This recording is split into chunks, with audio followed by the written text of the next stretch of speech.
പറയുന്ന വിഷയത്തെക്കുറിച്ച് നടക്കുന്ന പല സംവാദങ്ങളിലും ഞാൻ ഒരു ക്യൂറേഷൻ പഠിച്ച വ്യക്തിയാണെന്നുള്ള നിലയിലും പ്രാക്ടീസ് ചെയ്യുന്ന വ്യക്തിയാണെന്നുള്ള നിലയിലും ഞാൻ പലപ്പോഴും ഈ വളരെ ലിബറലായി ക്യൂറേറ്റ് ചെയ്യുന്നവരെ വാദത്തിൽ തോൽപ്പിക്കാനുള്ള ശ്രമങ്ങൾ നടത്താറുണ്ട്. അപ്പോൾ അങ്ങനെ നടത്തുന്നത് കൊണ്ട് അത്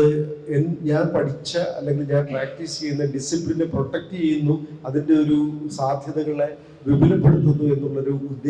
സതുദ്ദേശം മാത്രമാണ് ഉള്ളത്. അല്ലാതെ ഒരു ആർട്ടിസ്റ്റിന് ക്യൂറേറ്റർ ആയിക്കൂടുന്നോ അല്ലെങ്കിൽ ക്യൂറേറ്റർക്ക് ആർട്ടിസ്റ്റ് ആയിക്കൂടുന്നോ എന്നും ഇല്ല. പക്ഷെ എങ്കിലും 150 കലാകാരന്മാരെ ഒരുമിച്ച് കൊണ്ടുവരുമ്പോൾ അതിനെ സാധൂകരിക്കുന്ന ഒരു ടെക്സ്റ്റ്, അതിനെ ഒരുമിച്ച് ചേർക്കുന്ന